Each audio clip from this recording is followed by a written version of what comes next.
There has been a lot of discussion lately about artificial intelligence and how it can offer support to people.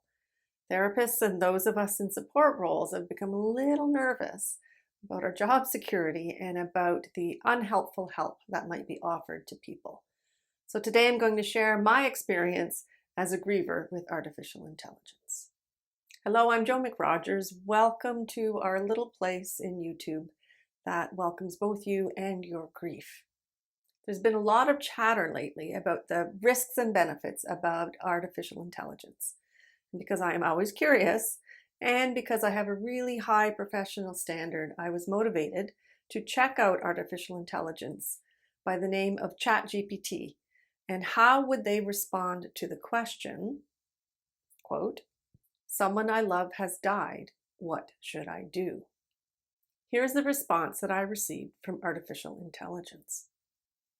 "I am really sorry to hear about your loss. Coping with the death of someone you love is incredibly challenging, and everybody experiences grief differently. Here are some general suggestions that might help you during this difficult time. Number 1, allow yourself to grieve. Grieving is a natural and important process. It's okay to feel a wide range of emotions, including sadness, anger, guilt, and confusion. Give yourself permission to experience these feelings without judgment. Number 2, reach out for support. Lean on friends and family for emotional support. Talking to someone that you trust can provide comfort and help you process your emotions. Don't hesitate to seek professional help from a therapist or counselor if needed. Number 3, take care of your physical health. Grief can take a toll on your body, so make sure that you eat well, get enough rest, and engage in physical activity if you can. This can help you cope with the physical and emotional stress of grief. Number 4, create a memorial. Celebrate the life of the person that you lost by creating a memorial, whether it's through a small ceremony, a scrapbook, or other meaningful gestures. This can help you remember and honor their memory. And number 5, establish a routine. Grief can disrupt your daily life, so try to maintain a daily routine to give your life structure and stability. Number 6, seek professional help if needed. If you find that your grief is overwhelming, persistent, or interfering with your daily functioning, consider reaching out to a therapist or a counselor who specializes in grief and loss. Number 7, be patient with yourself. Grief is a long and unpredictable process. There is no specific timeline for how long it should take, and everyone's journey is unique. It's okay to take as much time as you need to heal. And number 8, join a support group.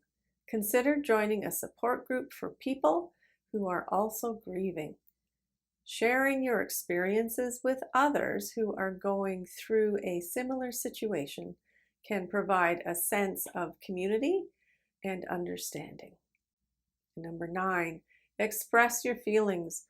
Write in a journal, create art, or engage in activities that allow you to express your emotions and thoughts about the person you've lost.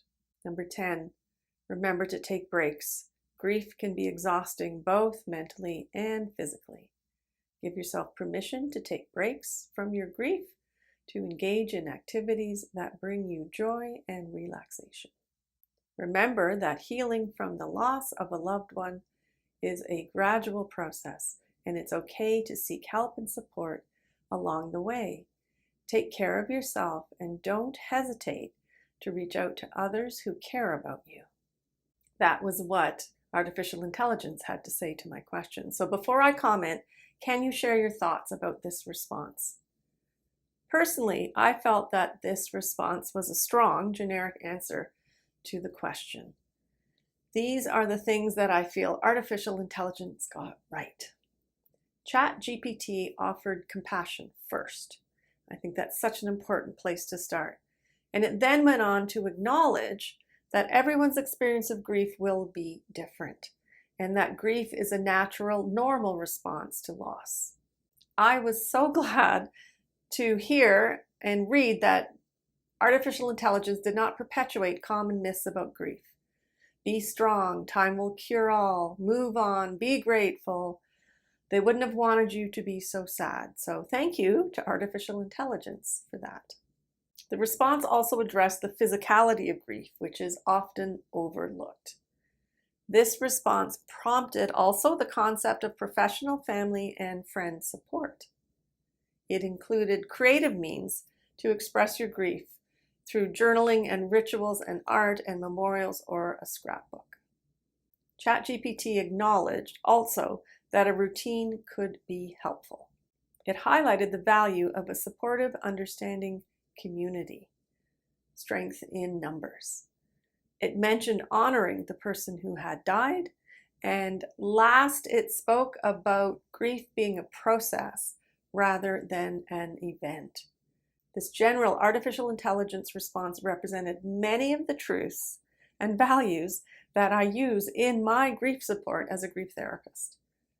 I was pleasantly surprised, as grief is so often misunderstood and misrepresented.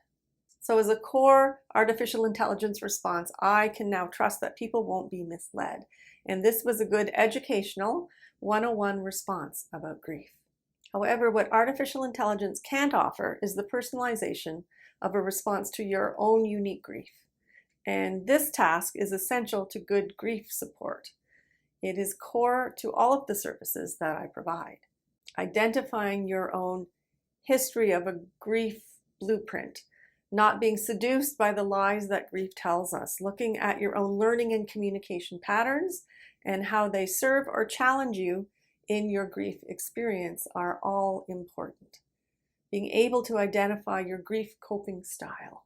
I can't fault artificial intelligence for this, but after serving for years as a grief therapist, I know how important these elements are to meeting your own unique grief. Artificial intelligence neglected to identify that we all need to educate ourselves about grief, and ideally have that education before we need it. Artificial intelligence didn't specifically highlight that we need to make the hard decision to intentionally engage or address to meet our grief, because winging it or ignoring it is just not a grief strategy. CHAT GPT didn't at all mention that we need to bring in our intuition as a grief support. It also failed to mention the act of seeking inspiration from others rather than the trap of comparing our grief to others. Intention, information, intuition, and inspiration. These are my 4 guiding principles in supporting anyone's grief. And if you haven't watched the video where I explain that, I'll link it for you at the end of this video.